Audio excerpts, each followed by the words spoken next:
The whole fire thing, if you're not familiar with it, we're in a series at the moment called Campfire Stories, and what we're doing is we're understanding that the campfire really, or the village fire, the centerpiece of the fire has been historically the venue of the gathering of the community for centuries, and especially back in Bible times, they didn't have the books and the resources that we do, so they passed their stories down around the fire.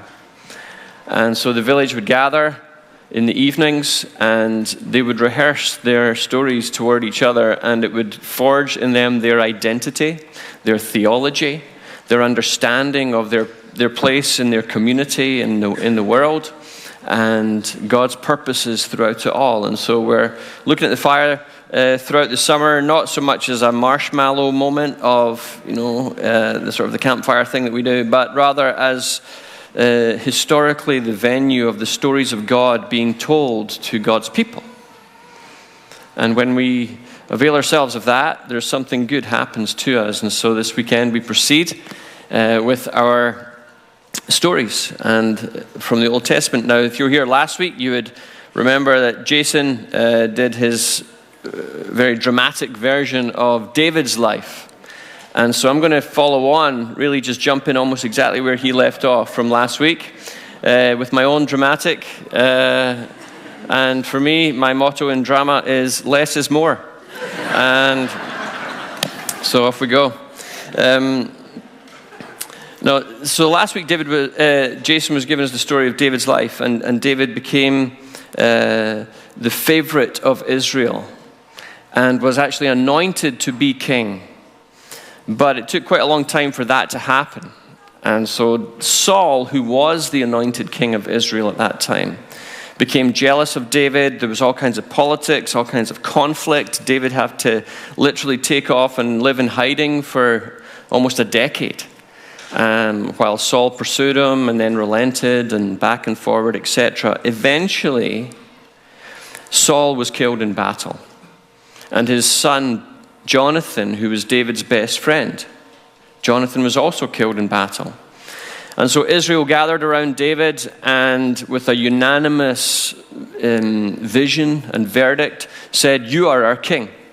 There's no doubt about that, David. You are our king. And so they, with one voice, commended him and took him to Jerusalem. And so Jerusalem now became called the city of David. And so David now sets up and establishes his monarchy, his leadership, his rule over Israel. So he wins a few battles, he settles a few disputes, he sorts out a few territorial issues, etc. And then now he's back in Jerusalem, and he is, you could say, observing his kingdom, and then he is doing a little bit more housekeeping. And that's where we join the story this morning, where he steps in and gives us this really quite extraordinary story that I think will help us to proceed together toward the sacraments when we receive it. So we join this in 2 Samuel chapter 9, and it's still really a remarkable wee story. We're going to have a look at it together. David said, "Is there anyone still left of the house of Saul, that I may show him kindness for Jonathan's sake?" Now there was a servant of the house of Saul whose name was Ziba, and they called him to David. And the king said to him, "Are you Ziba?" And he said, "I am your servant." And the king said, "Is there still not someone of the house of Saul that I may show the kindness of God to him?" Ziba said to the king, "There is still a son of Jonathan. He is crippled in his feet."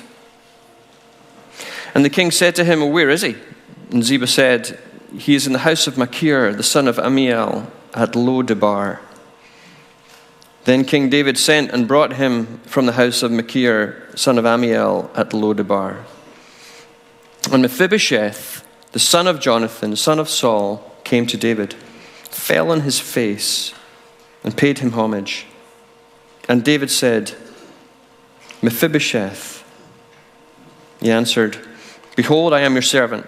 And David said to him, "Do not fear, for I will show you kindness for the sake of your father Jonathan, and I will restore to you all the land of Saul, your grandfather, and you shall eat at my table always." And he paid homage and said, "What is your servant that you should show regard for a dead dog such as I?" And then the king called Ziba, Saul's servant, and said to him, "All that belonged to Saul and to all his house I have given to your master's grandson. And you and your sons and your servants shall till the land for him, and shall bring in the produce, that your master's grandson may have bread to eat. And Mephibosheth, your master's grandson, shall always eat at my table." Now Ziba had 15 sons and 20 servants, and Ziba said to the king, "According to all that my king, the Lord my king, has commanded, his servant will do." So Mephibosheth ate at David's table like one of the king's sons. And Mephibosheth had a young son whose name was Micah. And all who lived in Ziba's house became Mephibosheth's servants. So Mephibosheth lived in Jerusalem, for he always ate at the king's table. Now he was lame in both feet. So this story really is delightful and quite extraordinary. And so we'll jump in to find out why that is. So the situation is that David was back in Jerusalem, and he's now establishing his kingdom to set up really a long-term dynasty. So what would normally happen is when David gathered his advisors and his people into his court, and he said this, he said, "Is there anyone left of the house of Saul?" If you pause the tape right there, and you'd ask somebody in the room to finish that sentence, they would have known what was going to happen. The normal course of events would have been, "Is there anyone left of the house of Saul who I need to finish off?" Because back in those days, if there was a new king, then anybody that was left of the line of the old king was a threat. And they were given really two options: exile or execution. It was up to the king, whatever kind of mood he was in. But if there was anybody left, a son, a grandson, a niece, a nephew, anyone of the bloodline, even anybody who was a really close counselor or a close servant of that king, was seen as a continued threat to the new royalty, the new dynasty. So David would have been expected to ask, "Is there anybody left of Saul's line that I need to finish off? Anybody to tidy up? Because we don't want any threats, we don't want any surprises." Well, that's not what David says. He says something really completely radical and quite extraordinary. He says, "Is there anybody left of Saul's line to whom I can show kindness? To whom I can show God's kindness?" Now, what he says here is just amazing, because he chooses a particular word. The word kindness here is not a word where he's just saying, "Is there anyone that I can be nice to?" That's not what he's saying. The word kindness here, God's kindness, is the word chesed in Hebrew. And chesed means the covenant faithfulness of God, the determined, non-negotiable love of God. Is there anyone left of Saul's line to whom I can show the deepest measure of God's favor? That's what he's asking. So he's putting something out there that is really quite unheard of, just almost shocking. And he appeals to his friendship with Jonathan as part of this. But we've got to remember that the source of the whole story comes from David's desire to show chesed, to show the covenant love, faithfulness of God to an individual, whoever they might be. So let's see what chesed looks like. Because the people in the courtroom had probably been stunned that David's going here, but that's where he wants to go. And then the story unpacks for us, what is this covenant faithfulness? What does it look like when it lands into somebody's life? Well, he asked the question, is there anybody of David's line? Nobody in the room seems to know. So then they call in somebody who would know, and his name is Ziba. Now, Ziba's an interesting character. We learn a little bit about him before and after. And he's a political survivor. That's what you'd call him. He plays whatever angles he needs to play to make sure that he makes it through. Because really, if he was a close advisor of Saul, he shouldn't have been asked into the room. He should have been in prison, or he should have run away long ago. But somehow, he's still part of the scene. And later on, he gets a bit tricky. But for now, he's invited into the room, and they ask him, Ziba, who do you know of Saul's line that's left? Anyone available? David says, to whom I can show God's kindness. Now, Ziba answers, and the way he answers, it's almost like he's just trying to deflect and leave. Because he answers really short and doesn't give any details. He says, well, there's a guy, but he's lame in both feet. So he doesn't give a name, anything else. He just gives the one detail that would disqualify him from being a threat. He says, yeah, there's a guy, but he's lame in both feet. His legs don't work. And so it's as if he's saying, yeah, there's somebody, but there's nothing to worry about. You know, just let's just not even have this conversation, and I'll just go back to doing what I was doing. It feels like Ziba's just trying to get out of this with as little as possible. But David presses it, and he says, well, who is he and where is he? He says, well, he's in Lodebar. And we find out, in fact, Ziba doesn't even use his name, but we find out that his name is Mephibosheth. Now, in the Bible, names are really important, and they often tell you a part of the story. We find out that he is living in a place called Lodebar.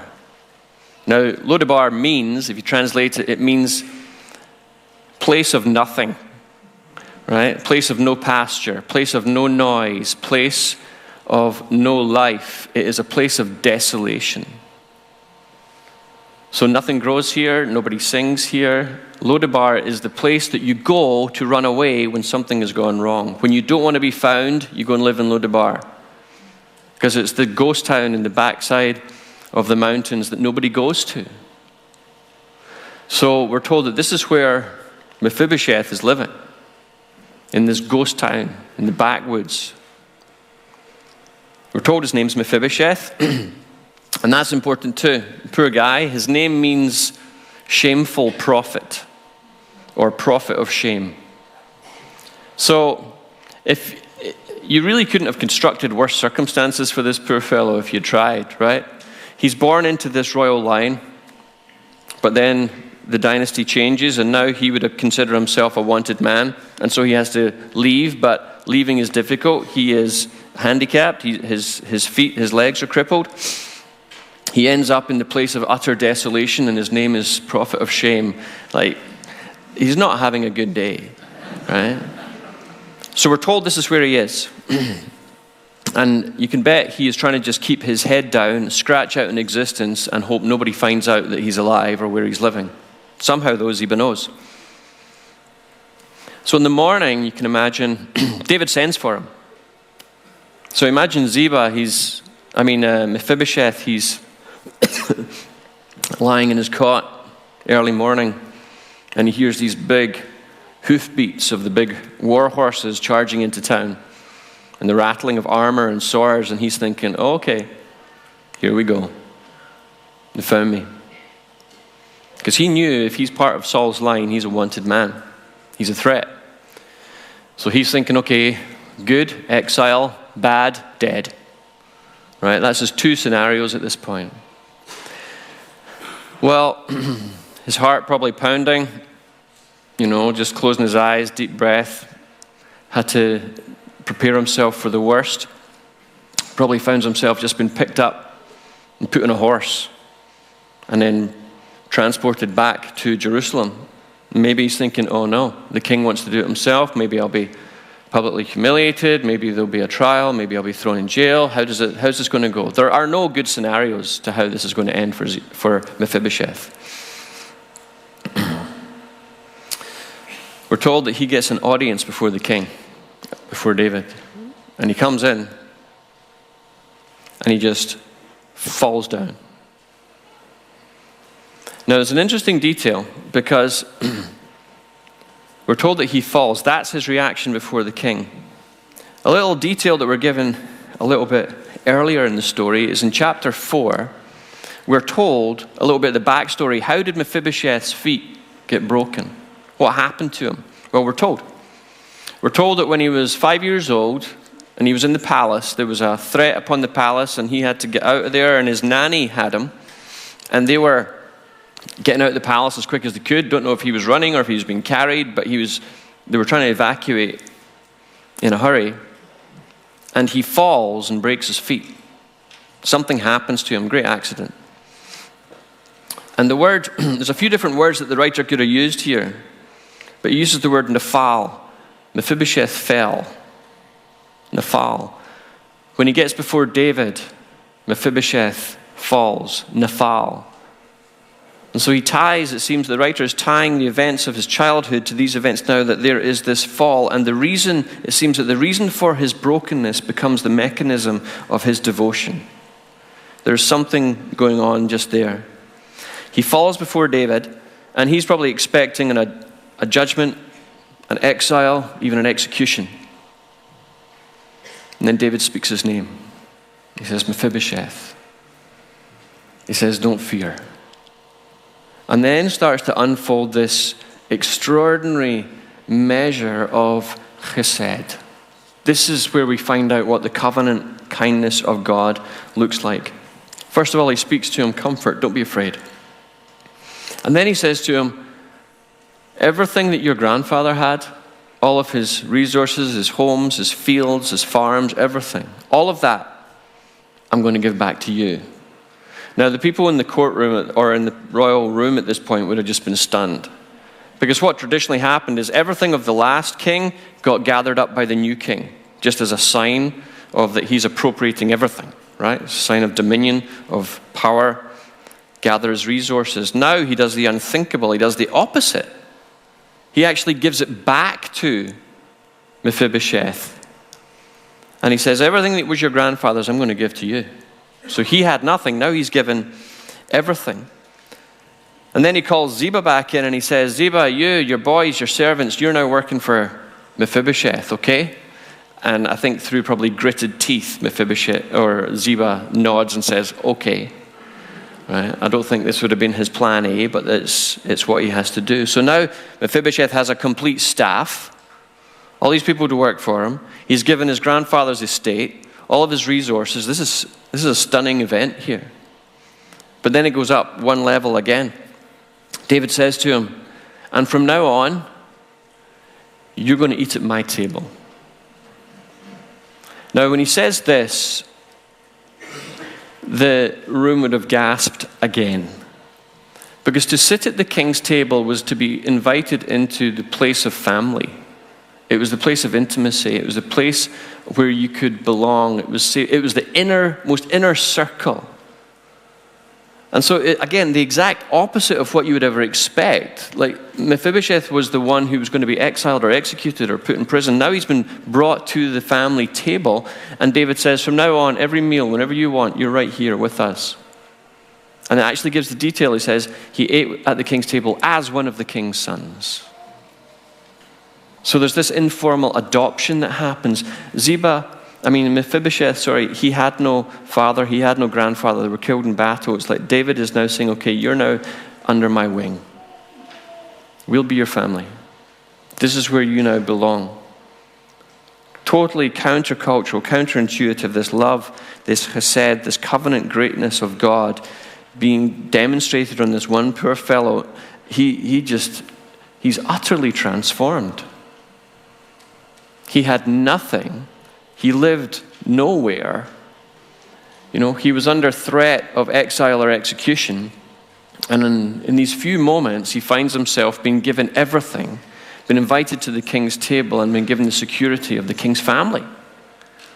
This is beautiful. And there's one other little detail that we're given, is that when you're invited to the king's table to eat, something is going on there at a different level again. So when we sit at a table, you can imagine like a normal table and chairs, right? That's how we do it, right? Table and chairs, that's just what we're always used to. But back in those days, they actually hadn't invented tables and chairs the way they exist now.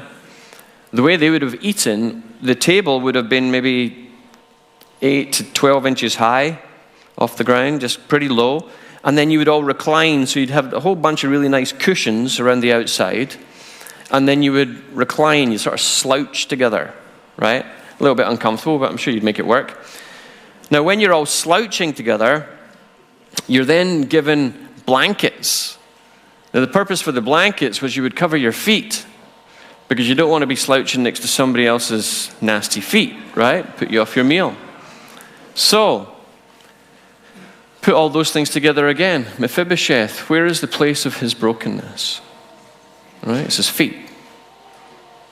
What gets covered at the king's table? His feet. So even that venue of shame, that signature of his brokenness is covered. It doesn't disqualify him anymore. He's just one of the brothers and sisters around the table with the king. So you get this beautiful restoration, don't you?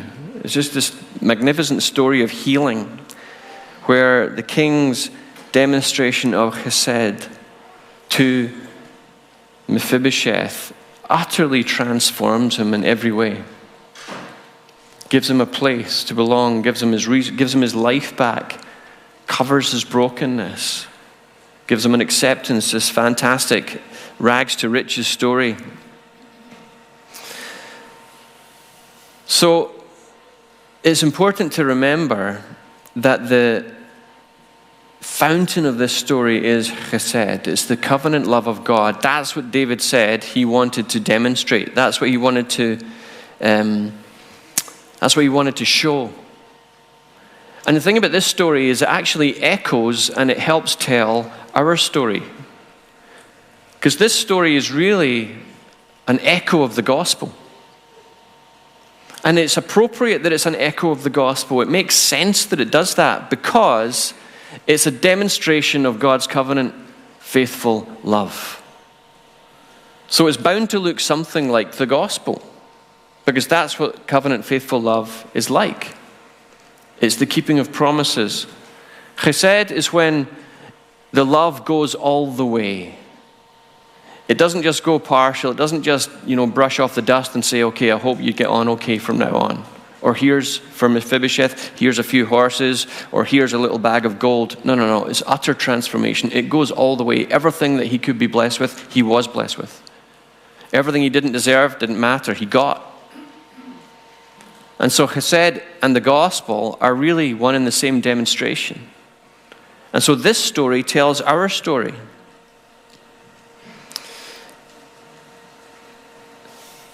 We are Mephibosheth. On a spiritual level, you could say on a cosmic level, we're Mephibosheth.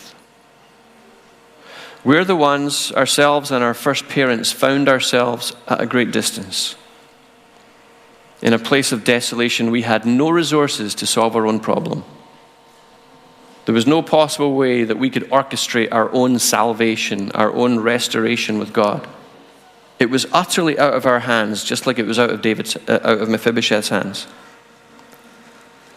And then there's this interruption. Mephibosheth's life was interrupted by chesed, by the king. And our lives get interrupted too, in the best way, in which we are living in our Lodebar, and yet we are found. It's like the king finds out where we are, and then he summons us. And we, along with all creation, are summoned to the king's table. We're summoned to receive something we don't deserve, that we can't orchestrate, we can't earn. We can't organize our circumstances to get there. It's totally out of our hands, but we are summoned to the king's table to receive chesed, to receive God's grace.